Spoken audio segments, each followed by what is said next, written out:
This is the IELTS listening test, created and published by IELTSonlinetests.com 2025.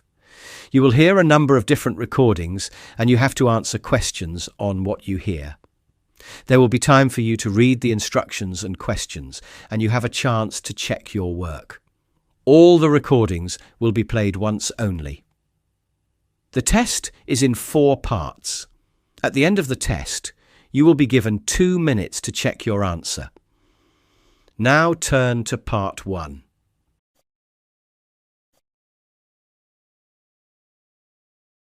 Part 1.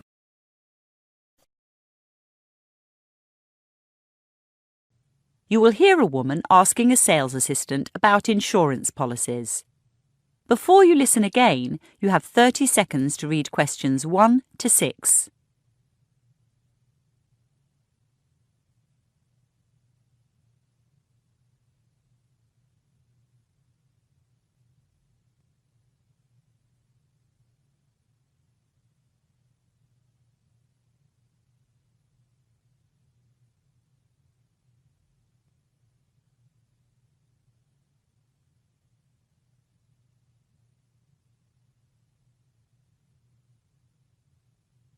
Good morning. Take a seat. I see you've picked up some of our brochures. Yes, I've been reading the one on travel. Would the travel insurance be for you or for your family as well? Just for me. So, individual. That's right. Are you looking for a basic or a comprehensive policy? To be honest, I've had basic in the past, but it didn't pay out very much. That's often true. With our company, you can be insured for different amounts. For instance, in Section 1, Baggage and Personal Effects, you can be insured for all 5 subsections or for as few as 2. I think I'd like insurance for all 5 since I'm going to some unsafe places. Wise decision. By the way, can a camera be counted as a single item, or must it be included in cameras and portable electronic equipment? If you have an expensive camera, you can nominate it as a single item. Our maximum payout is $1,500. Occasionally, people have their camera and computer stolen together. If insurance is only taken out on subsection 2, this may not cover the replacement of both things. That's what happened with my previous policy. However, in that one, there was a higher limit for lost or stolen money. Yours is only $700. These days, with credit cards, people don't carry much cash, so we've set the limit accordingly.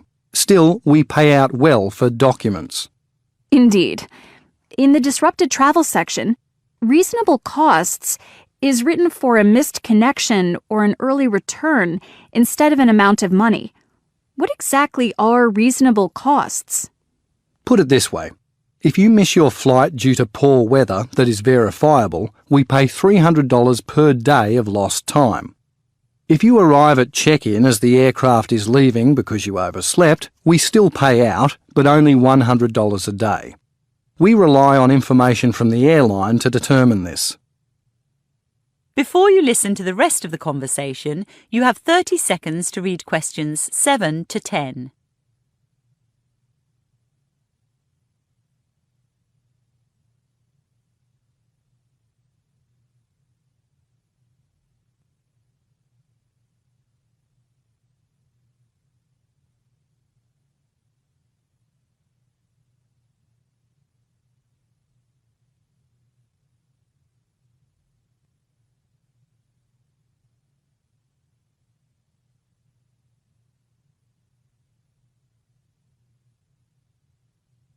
Are you also interested in vehicle insurance? Yes, I am. I'm about to buy a nice old car, a vintage Jaguar XJ6. Hey, I used to have one of those, although nowadays I prefer old motorbikes. Did you know you can insure a vehicle on its own, or you can include it in our multi-saver policy, along with your house and contents? Yes, I saw that. It's true I'm buying an expensive car, but I rent my house, so I'm not ready for multi-saver. I understand. Have you decided which level of cover you'd like for your car? Top cover. Are you sure? It is pricey. I know, but last time I had insurance, I wasn't covered for storm damage. Don't tell me that was just before the November hailstorm. Uh-huh. So, I need storm damage insurance. Also, I'd like my policy to start as soon as I've paid for it. With my old one, there was a stand-down period of 2 weeks. Would you believe I backed into a wall just 3 days after I'd taken out the policy? Oh dear. Then, I spent months fighting with the insurance company over the value of my car. I know it wasn't worth much, but it was relatively new.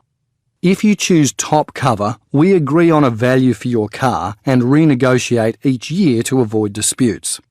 Again, it's not as cheap as some, but the policy works out better in the long run. That is the end of part 1. You now have 30 seconds to check your answers to part 1.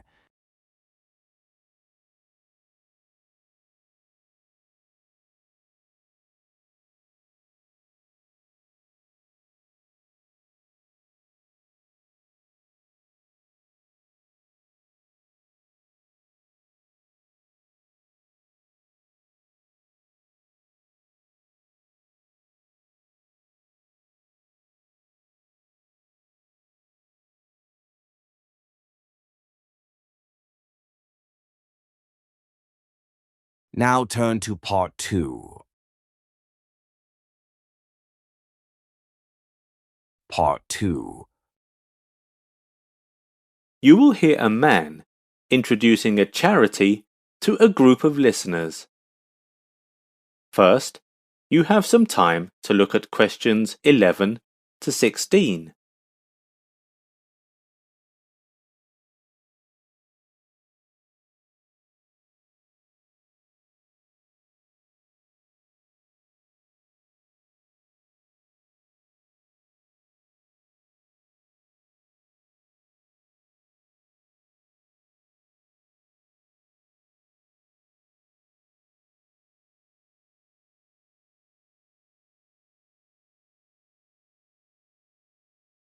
Now listen carefully and answer questions 11 to 16. Hello everyone, thanks for attending tonight's event. Let me start with the early history of our charity, EyeSaver. EyeSaver was founded by retired optometrist Timothy Gaines. I have spent much of my working life at EyeSaver. I am 60 years old now, and I started working for this organization 15 years ago, when I left a corporate position to help people with eye problems. Now our charity has been helping people for 3 decades. You may know that we are now doing various other things to help people with eye problems. That includes medications for children with eye diseases and operational help to those in the public who have eye problems. But when Mr. Gaines just founded EyeSaver, he wanted the program to be able to offer common eye equipment to those who needed it. We receive occasional donations from corporations and charity groups. Now we have over 1,500 volunteers who work on the streets with the little red donation boxes which many of you are familiar with, and this is the main source of funding for us. Besides, we are planning to work to secure donations from wealthy benefactors. Many people are passionate about charity cause and have been inquiring how to donate money to us. I really appreciate that. But our main need is to collect glasses for our patients. Many of you have multiple pairs of old glasses in your possession, and we encourage you to gather these pairs which you no longer need and donate them to our cause. In doing this, you'll be able to make sure that someone else can see better. Most of us cannot imagine a life in which we are unable to see well. This is why your eyeglass donations are so critical to our mission. And, as a side note, we offer full-time positions. Let me know if you are interested. Our goal is to make people aware that even the smallest of donations can help change a person's life. So, your donation can be a turning point for them. The other day, when I was talking to some people on the street, they were surprised to find out how easily some eye problems can be cured. And I am proud to say that our next program will aim at educating people about common eye diseases. We are able to prevent many fatal eye problems. In order to publicize our charity program, we surely need to do some advertising. When we first started our program, we used computers to create awareness for our cause. For instance, promoting seminars in which we informed people as to how they could help us to solve eye problems. But in recent years, the main means of advertising our program is through audio recordings. We have found it cost-efficient and effective. It's good to know that many of our staff are recommending our program to their friends and colleagues, but I am afraid that our training cannot show people the whole picture of our program. Before you hear the rest of the talk, you have some time to look at questions 17 to 20.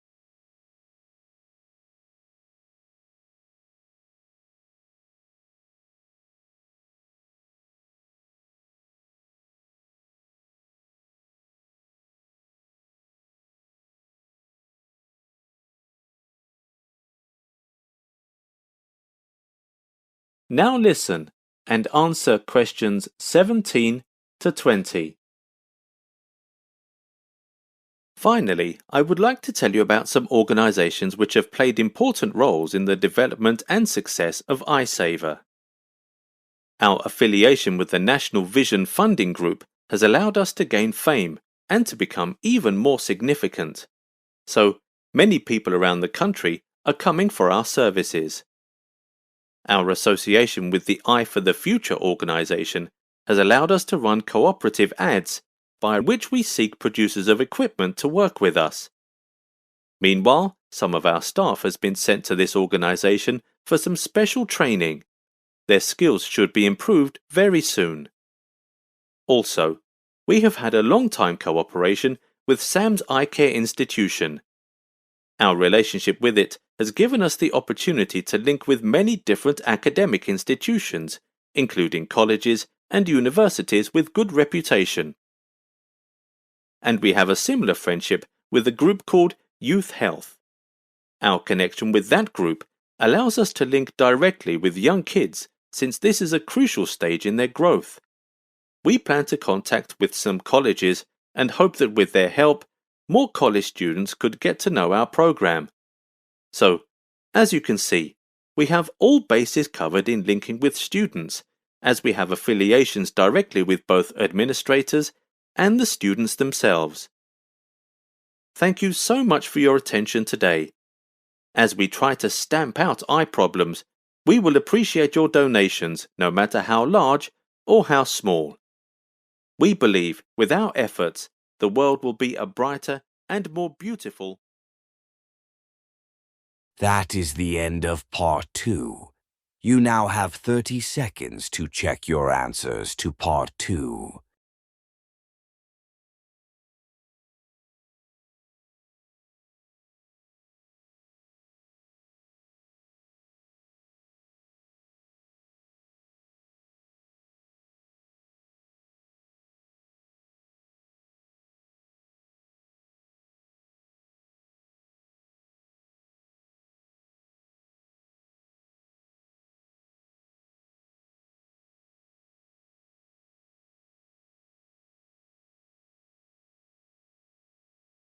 Now turn to part 3.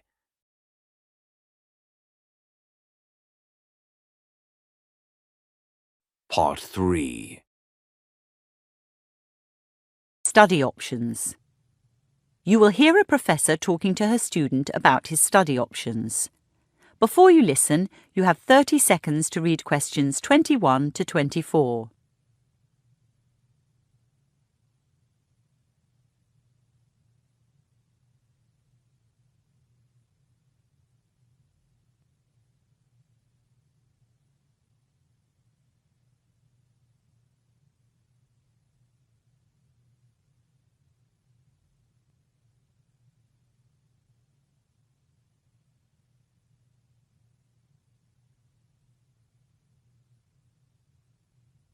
Come in, Rangi.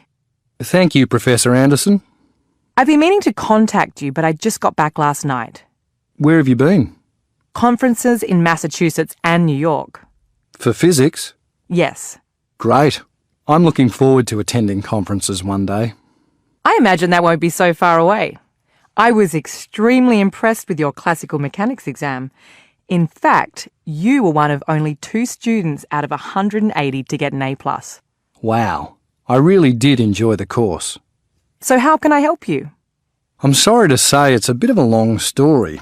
You see, I've had to rethink my studies completely, and I wonder if I'm making the right decision.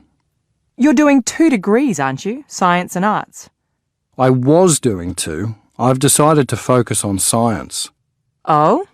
It all came about because I wanted to study abroad for a year. I was thinking about Edinburgh. Firstly, I sought approval from the maths and physics departments. I wanted to take quantum mechanics and computer simulations at Edinburgh. Those are third-year courses, right? Yeah. So I received approval from maths and physics. The stumbling block was the higher authority, the science faculty. When I submitted my application, it was rejected. What? It turns out that students who study abroad for a year can only do first or second year courses or third year courses in a subject that's not their major. I've never heard that before. Needless to say, the lecturers who approved my transfer hadn't either, and nor does the regulation appear on the science faculty website. That'd be right. This faculty is disorganised. So then I thought I'd take arts courses at Edinburgh and leave the third year maths until I came back. I quickly got approval for second year history and philosophy from the arts faculty. When are you heading off? That's just it. During this process, I began to think carefully about my studies. To be honest, the arts courses I've done were less challenging than the science ones, so I've decided to drop arts. Before you listen to the rest of the conversation, you have 30 seconds to read questions 25 to 30.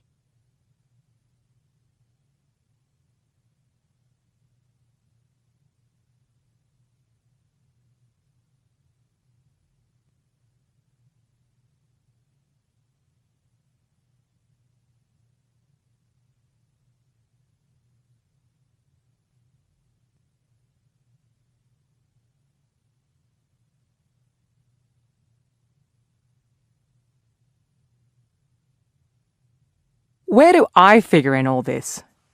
The first week after I'd made my decision, I felt fine. Without doing the arts courses, I could finish my science degree earlier. But this week, I've had some doubts. When I started the 2 degrees, lecturers in the science faculty assured me that these days scientists need a rounded education, which they get if they take some arts courses. I was even told I'd learn to write and think better if I did philosophy. I do think the claims made by some lecturers are dubious.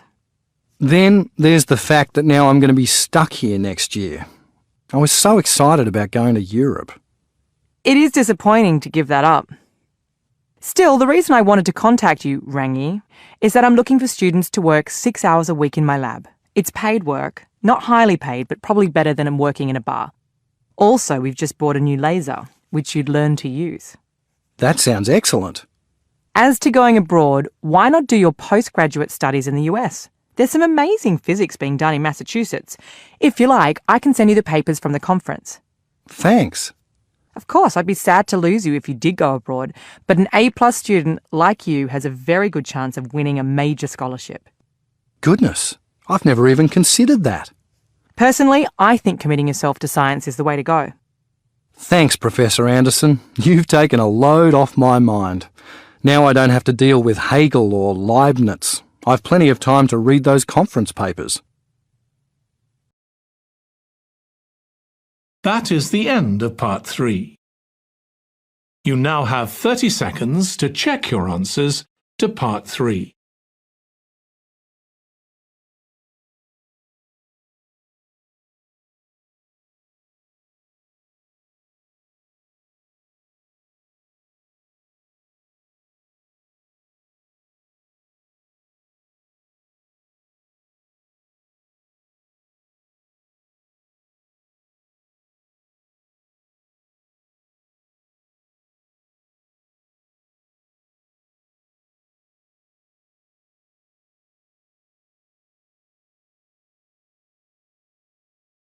Now turn to Part 4.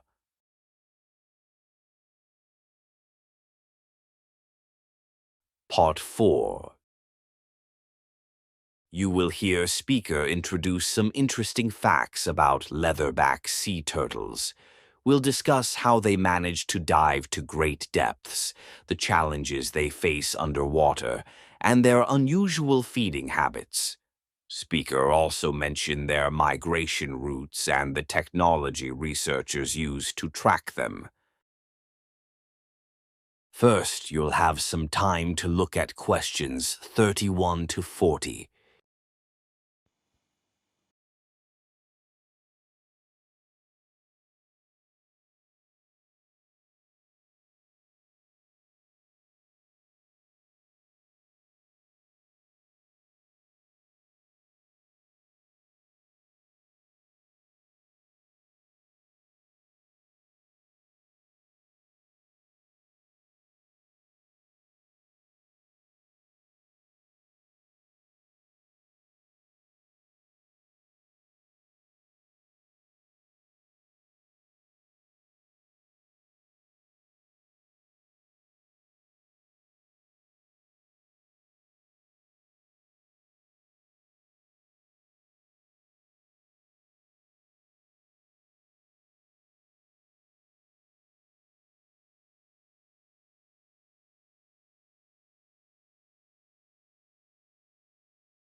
Now listen carefully and answer questions 31 to 40. Sea creature called leatherback turtle. Jenny Dovanakin of Florida Atlantic University has shown that there are advantages of the leatherback's streamlined shape. Swimming leatherback turtles have a lower drag, more efficient than other species, indicating more efficient force. To swim at the same distance to other sea turtles of the comparable size and weight, leatherback turtles spend on average 20% less energy. Among all the deep diving animals, the champions have always been assumed to be the marine mammals, the great whales, and the airless seals. Our recent investigations, however, suggest that leatherback sea turtles may also be ranked among the ocean's greatest air-breathing dive reptiles. While measuring the dives of the leatherback sea turtles near St. Croix in the U.S. Virgin Islands, scientists recorded a 650-pound female that sank to more than 3,330 feet and remained there for 37 minutes. High pressure also poses a challenge to the deep diver in terms of strong forces that could compress the chest, causing broken bones or tissue damage. Unlike its hard-shelled relatives, leatherbacks has a soft shell made up from widely separated ribs embedded in a thick tissue, and the whole structure is overlaid with a leathery skin. How do the deep-diving animals, whales, seals, penguins, and leatherback turtles avoid decompression sickness and other hazards while they dive to the great depths, even sleep for a long period of time? Many of the deepest diving marine mammals have a small lungs and forcefully exhale before diving. In addition to reducing the buoyancy so that they can dive more easily, this severely limits the amount of nitrogen in their bloodstream. One reason the leatherback ranges so far may be specialized diet. This giant of the sea feeds mainly on jellyfish, full of high protein, and other useful minerals that they require during the day. Although the variety of jellyfish and related prey are abundant, they are eaten by few other animals. As one might suspect, a life spent eating mostly jellyfish requires some special adaptations to make the job easier. During the 1984 and 1985 nesting seasons, with the assistance of scientists attached recorders to 10 female leatherbacks that just laid eggs. As a result, we are able to monitor the pattern of migration in the Atlantic Ocean when they return to the sea. Some of the longest travel recorded for many animals have been made by this marine turtle. In 1970, a female leatherback stagged when she nested in Surimi on the northeast coast of South America. Less than 1 year later, she was captured off the coast of Ghana, West Africa, having traveled 3,700 miles across the Atlantic Ocean. Upon returning to the surface, the turtles change a quick breath and immediately headed straight down again. Little or no time was given to sleep or rest. We then begin to track and tag the turtles when they swim back to the surface. On closer examination, we notice a difference in dives depending on the time of the day. Night dives were shallower with less in-depth than day dives. Leatherbacks are such swimmers that they rarely stop moving, a behavior that has made it impossible to keep them in captivity. The front flippers are more than half the length of the turtle's body and generate power from huge muscles, which can account for 30% of the animal's total body weight. Since leatherbacks cannot easily be studied in captivity, researchers have been developing methods of studying them at sea. They used a recorder, an instrument capable of recording location and depths in the sea, developed by Gerald Kuhlman of the Psychological Research Laboratory. The device has been used to study diving marine animals. While they keep diving, scientists soon realized that the turtles were probably costing much of their energy to follow their food source. In tropical waters, jellyfish are most common at great depths, in a biological zone called the deep scattering layer. Discovered shortly after development of the sonar, this zone consists of a layer of zooplankton that hovers below 1,800 feet during the day and migrates to the surface at night. That is the end of Part 4.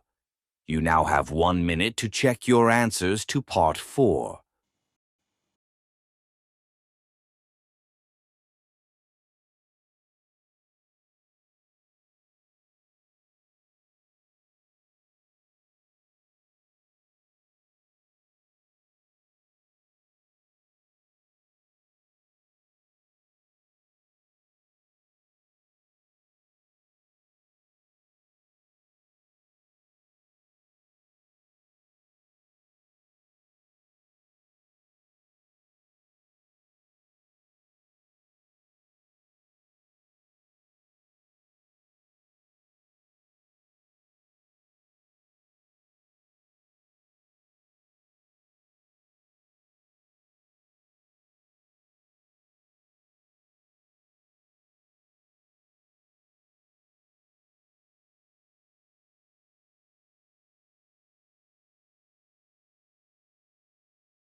That's the end of the listening test.